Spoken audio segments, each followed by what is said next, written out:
പ്രിയപ്പെട്ട കുട്ടികളെ, good morning. നമ്മൾ കഴിഞ്ഞ ദിവസം പറഞ്ഞിരുന്നത് വാട്ടർ അബ്സോർപ്ഷൻ മെക്കാനിസം ആയിരുന്നു. എങ്ങനെയാണ് ചെടികളിൽ ജലം ലഭ്യമാവുന്നത്? നമ്മൾ വളരെ സിമ്പിൾ ആയിട്ട് 3 പ്രധാനപ്പെട്ട മെക്കാനിസം പറഞ്ഞിരുന്നു. അതിലൊന്ന് അപ്പോപ്ലാസ്റ്റിക് പാത്വേ, 2 സിംപ്ലാസ്റ്റിക് പാത്വേ, 3 ട്രാൻസ്മെംബ്രെയിൻ പാത്വേ ആണ്. എന്നാൽ അത്തരത്തിലുള്ള പാത്വേകൾക്കൊക്കെ ഒരുപാട് ലിമിറ്റേഷൻസ് ഉണ്ട്. ചെടിയുടെ ഒരു ചെറിയ ഭാഗങ്ങളിൽ മാത്രമേ ആ ഒരു പ്രക്രിയ വഴി ജലം ലഭ്യമാവാൻ സാധ്യതയുള്ളൂ. എന്നാൽ ഒരു വലിയ പ്ലാന്റിനെ സംബന്ധിച്ചിടത്തോളം നമുക്കറിയാം, ലോകത്തിലെ ഏറ്റവും വലിയ പ്ലാന്റ് എന്ന് പറയുന്നത് സെക്കോയാണ്. ഇപ്പൊ നമ്മുടെ നാട്ടിൽ തന്നെയുള്ള തെങ്ങടക്കമുള്ള, തേക്കടക്കമുള്ള അങ്ങനെയുള്ള വലിയ പ്ലാന്റുകളുണ്ട്, വലിയ ചെടികളുണ്ട്. അത്തരത്തിലുള്ള ചെടികളിലേക്ക് എങ്ങനെയാണ് ജലം ലഭ്യമാവുന്നത്?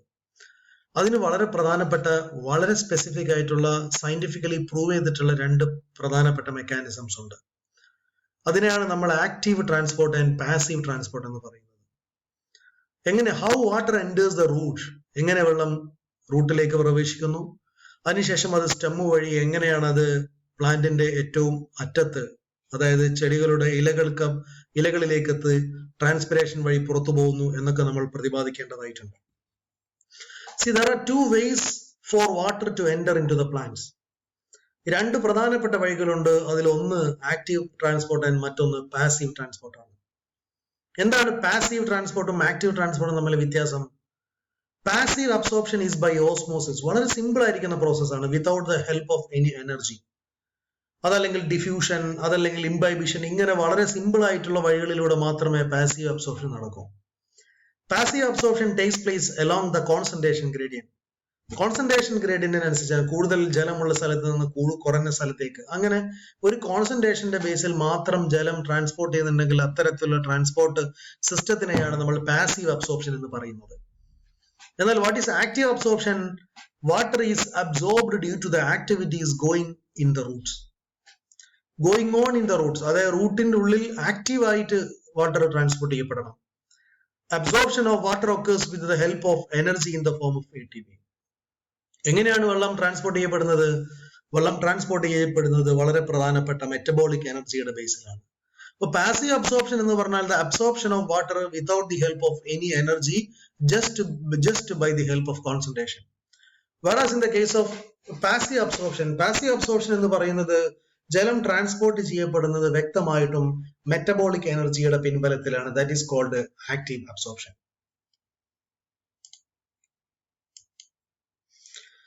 നോക്കൂ, ഇവിടെ ഞാൻ ഒരു ചാനൽ വരച്ചു വെച്ചിട്ടുണ്ട്. ഇതാണ് വെള്ളത്തിന്റെ ചാനൽ. ഇവിടെ കാണാം നിങ്ങൾക്ക് ഓരോ 1 by 1 ആയിട്ടുള്ള റെപ്രസെന്റേഷൻ കാണാം. ഇവിടെ സോയിലുള്ള വെള്ളം, റൂട്ട് ഹെയർ കാണാം നിങ്ങൾക്ക്. റൂട്ട് ഹെയർ വലിച്ചെടുത്ത് റൂട്ട് കോട്ടക്സിലെത്തി, സൈലത്തിലെത്തി, then upward movement, leaves, diffusion. ഇതാണ് ഒരു നോർമൽ പ്രോസസ് എന്ന് പറയുന്നത് ജലത്തിന്റെ ട്രാൻസ്പോർട്ടുമായി ബന്ധപ്പെട്ട്. The basic channel of the water absorption or water transport is this. ഇങ്ങനെയാണ് സാധാരണ വെള്ളം മുകളിലോട്ട് പോവാറ്. പക്ഷെ ഇതിനെയാണ് നമ്മൾ 2 പ്രധാനപ്പെട്ട മെക്കാനിസംസ് ആയിട്ട് എക്സ്പ്ലെയിൻ ചെയ്യുന്നത്. ഇത് ഞാൻ കഴിഞ്ഞ ക്ലാസ്സിൽ പറഞ്ഞിട്ടുണ്ടായിരുന്നു. വളരെ വ്യക്തമായിട്ടുള്ള ഒരു സ്ട്രക്ചർ ഉണ്ട്, അല്ലെ? റൂട്ട് ഹെയർ ഉണ്ട്, അതിനുശേഷം ഇതാണ് റൂട്ട് കോട്ടക്സ്, അങ്ങനെ സ്റ്റെമ്മ്, ദെൻ ലീഫ് വഴി ഡിഫ്യൂഷൻ വഴി പുറത്തോട്ട് പോകുന്നു. So this is actually the pictorial representation of water absorption. ഇവിടെ നമ്മൾ ആദ്യം പ്രതിപാദിക്കുന്നത് എങ്ങനെയാണ് പാസീവ് അബ്സോർപ്ഷൻ നടക്കുന്നത് എന്നാണ്. നോക്കൂ നിങ്ങള്, പാസീവ് അബ്സോർപ്ഷൻ എപ്പോഴും നടക്കുന്നത് from the region of higher concentration to the region of lower concentration. നോക്കൂ, ഇവിടെ നിങ്ങൾക്കറിയാം പ്ലാസ്മ മെംബ്രെയിൻ ആണിത്. സെല്ലിന്റെ ഉള്ളിലെ പ്ലാസ്മ മെംബ്രെയിന്റെ ഉള്ളിലൂടെ കോൺസെൻട്രേറ്റ്, ഇത് ഏറ്റവും കൂടുതൽ സ്ഥലത്ത് നിന്ന് കുറഞ്ഞ സ്ഥലത്തോട്ട് പോകുന്നു. ഇവിടെ നോക്കൂ, കൂടുതൽ സ്ഥലത്ത് നിന്ന് കുറഞ്ഞ സ്ഥലത്തോട്ട് പോകുന്നു.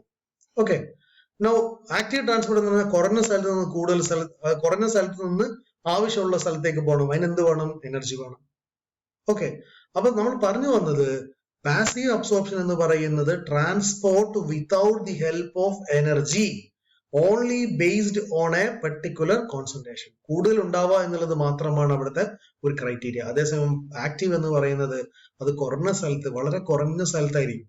വളരെ കുറവുള്ള ഒരു സ്ഥലത്ത് നിന്ന് ആവശ്യമുള്ള സ്ഥലത്തോട്ട് ATP വഴി, എനർജി വഴി മുകളിലോട്ട് കൊണ്ടുപോകുന്നു. That is what is called active transport.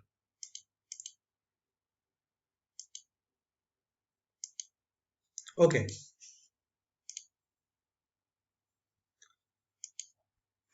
now എന്താണ് പാസീവ് അബ്സോർപ്ഷൻ? നമ്മൾ വളരെ ഡീറ്റെയിൽ ആയിട്ട് പറയാം. പാസീവ് അബ്സോർപ്ഷൻ പ്രധാനമായിട്ടും നടക്കുന്നത് 3 പ്രധാനപ്പെട്ട മെക്കാനിസം വഴിയാണ്. 1 ഇംബൈബിഷൻ, 2 ഡിഫ്യൂഷൻ, 3 ഓസ്മോസിസ്. ഇത് നമ്മൾ നേരത്തെ പറഞ്ഞതാണ്. നേരത്തെ പല രീതിയിൽ ഞാൻ ഡിസ്കസ് ചെയ്തിട്ടുണ്ട്. എന്നിരുന്നാൽ പോലും പാസീവ് അബ്സോർപ്ഷനിൽ ഈ 3 പ്രോസസ് വളരെ വ്യക്തമായിട്ട് നമ്മൾ പറയേണ്ടതായിട്ടുണ്ട്. എന്താണ് ഇംബൈബിഷൻ? നോക്കാം നമുക്ക്. What is actually the imbibition? എന്താണ് ഇംബൈബിഷൻ എന്ന് പറയുന്ന process? Imbibition is a type of diffusion. ഒരു ഡിഫ്യൂഷൻ ആണ്. Where the water is absorbed by the solid particles called colloids. അവിടെ വെള്ളം ഒരു സോളിഡ് പാർട്ടിക്കിൾ ആയിട്ടുള്ള കൊളോയിഡിന്റെ രൂപത്തിലാണ് അബ്സോർബ് ചെയ്യുന്നത്, called colloids, causing an enormous increasing in volume. അവിടെ വെള്ളം സ്വാഭാവികമായിട്ടും കൂടുന്നു. ഇംബൈബിഷൻ നമുക്കറിയാം, ഒരു പഞ്ഞി എടുത്തിട്ട് ജലത്തിലോട്ടിട്ട് കഴിഞ്ഞാൽ ആ പഞ്ഞിയിലോട്ട് വെള്ളം കയറുന്ന പ്രോസസ്സാണ് യഥാർത്ഥത്തിൽ ഇംബൈബിഷൻ എന്ന് പറയുന്നത്. നമ്മൾ നാളെ കടല പുഴുങ്ങാനുണ്ടെങ്കിൽ ഇന്ന് തന്നെ രാത്രി കടല വെള്ളത്തിലിട്ട് വെക്കും. സ്വാഭാവികമായിട്ടും കടലയുടെ വലിപ്പം കൂടും. That is what is called imbibition. അങ്ങനെ ഒരു സോളിഡ് പർട്ടിക്കുലർ മെറ്റീരിയലിലോട്ട് വെള്ളം കയറുന്ന പ്രോസസ്സിനെയാണ് നമ്മൾ ഇംബൈബിഷൻ എന്ന് പറയുന്നത്. The solution is not formed in the process. In other words, water absorption by colloids is known as imbibition. Colloid are hydrophilic in nature. എപ്പോഴും colloid ആയിരിക്കും, അതായത് വെള്ളം വലിച്ചെടുക്കാനുള്ള ഒരു പ്രവണത അതിനെപ്പോഴും ഉണ്ടാവും. That is what is called hydrophilic in nature. Here the solid substance are referred to as imbibant. ഇപ്പൊ solid ആയിരിക്കുന്ന ഒരു മെറ്റീരിയൽ, ഇപ്പൊ കടല എന്ന് പറയുന്നത് ഇംബൈബന്റ് ആണ്. And the imbibed liquid is referred to as imbibate. അപ്പൊ ഇതിലോട്ട് വെള്ളം കയറുന്നതിനെ നമ്മൾ ഇംബൈബേറ്റ് എന്നും പറയുന്നു. Okay, example the absorption of water by seed or dry wood. ഇപ്പൊ ചില സമയത്ത് മരത്തിന്റെ ഉള്ളിലോട്ട് വെള്ളം കയറാനുണ്ട് അല്ലെ. മരം കുറെ കാലമായിട്ട് നമ്മൾ പല സ്ഥലത്തുള്ള പുഴകളിലൊക്കെ മരം നമുക്ക് കാണാം. അതൊരു ഇംബൈബിഷൻ പ്രോസസ് ആണ്. The capacity of imbibing will differ in different imbibant. ഓരോ ഇംബൈബന്റിനനുസരിച്ച് ഇതിന്റെ കപ്പാസിറ്റി അല്ലെങ്കിൽ ഓരോന്നിനും ഡിഫറെന്റ് ആയിട്ടുള്ള കപ്പാസിറ്റി ആയിരിക്കും. അപ്പോൾ ഇംബൈബിഷൻ എന്ന് പറയുന്നത് പ്രത്യേക എനർജി ഇല്ലാതെ വെള്ളം ഉള്ളിലോട്ട് കയറുന്ന ഒരു പ്രോസസ്സാണ്. അതാണ് നമ്മൾ ബേസിക് ആയിട്ട് മനസ്സിലാക്കേണ്ടത്. For instance, consider the protein. Since it is a hydrophilic colloid, it will have a maximum imbibing capacity. ഇപ്പൊ കടല എന്ന് പറയുന്നത് പ്രോട്ടീനാഷ്യസ് റിച്ചസ് ആണ്, അല്ലെങ്കിൽ പ്രോട്ടീൻ റിച്ച് ആയിട്ടുള്ള ഒന്നാണ്, ഒരു കൊളോയിഡ് ആണ്. അപ്പൊ അതിലോട്ട് ജലം കയറുന്നത് വളരെ പ്രധാനപ്പെട്ട ഇംബൈബിംഗ് കപ്പാസിറ്റി ഉള്ളത് കൊണ്ടാണ്. Compared to this, starch has less capacity and cellulose with least capacity. ഇപ്പൊ നമ്മൾ അരി വെള്ളത്തിലിട്ട് കഴിഞ്ഞാൽ എപ്പോഴും അത് കുതിർന്ന് അല്ലെങ്കിൽ അത് വലുതാവുന്നതിന്, സൈസ് വലുതാവുന്ന ലിമിറ്റേഷൻസ് ഉണ്ട്. അതേസമയം കടല നിങ്ങൾ നോക്കാണ്ടി വളരെ പെട്ടെന്ന് വലുതാവും. അപ്പോൾ അരി എന്ന് പറയുന്നത് സ്റ്റാർച്ച് ആണ്. അപ്പൊ അതിനേക്കാളും കൂടുതൽ കപ്പാസിറ്റി എപ്പോഴും ഇംബൈബിഷൻ പ്രോസസ്സിൽ ആർക്കാണ്? കടലക്കാണ്. Future of imbibition. എന്തൊക്കെ ഫ്യൂച്ചറാണ് ഇംബൈബിഷൻ ഉള്ളത്?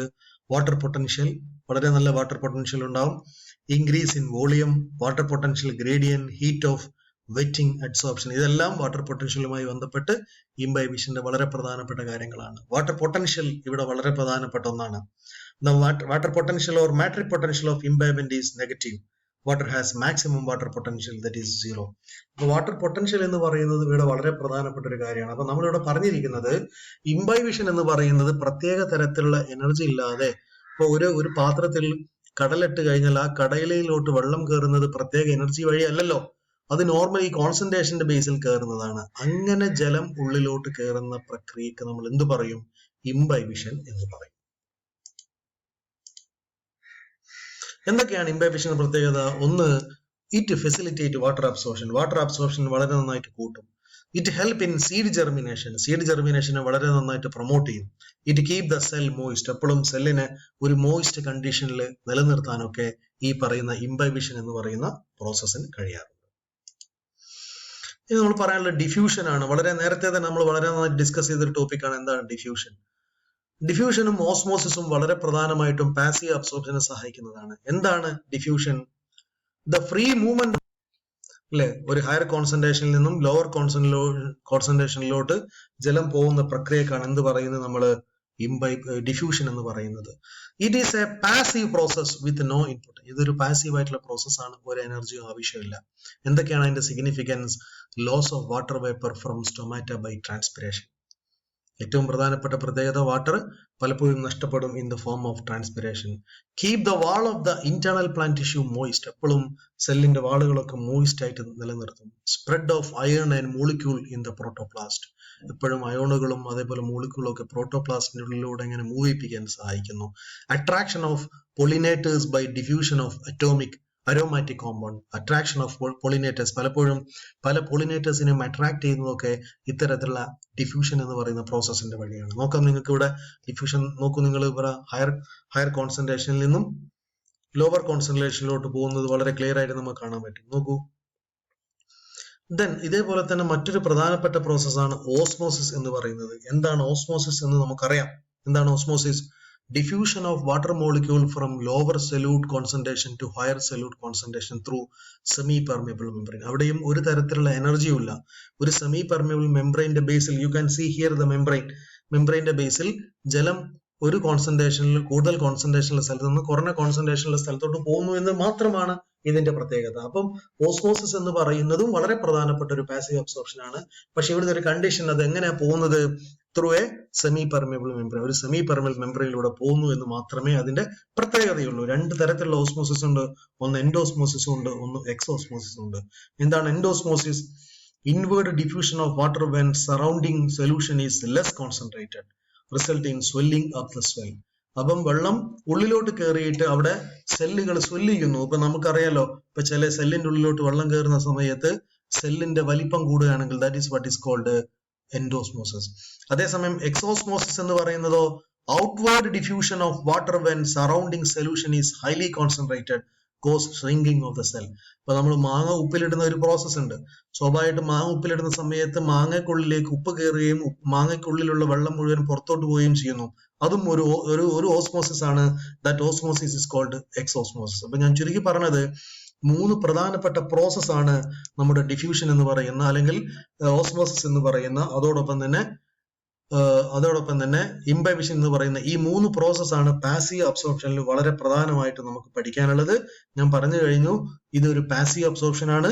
പ്രത്യേകിച്ച് ഒരു എനർജിയുടെ ആവശ്യമില്ലാതെ തന്നെ വളരെ ചെറിയ കണ്ടീഷനുള്ളിലൂടെ വെള്ളം പ്ലാന്റിന്റെ ഉള്ളിലോട്ട് കയറാൻ പറ്റുന്ന പ്രോസസ്സാണ് ഈ പറയുന്ന പാസീവ് അബ്സോർപ്ഷൻ എന്ന് പറയുന്നത്. മൂന്ന് രീതിയിലാണ് നമ്മൾ പ്രതിപാദിച്ചിട്ടുള്ളത്. ഒന്ന് ഇംബൈബിഷൻ ആണ്, രണ്ട് ഡിഫ്യൂഷൻ ആണ്, മൂന്ന് ഓസ്മോസിസ് ആണ്. ഈ വഴിയാണ് വെള്ളം ഉള്ളിലോട്ട് കയറുന്നത്.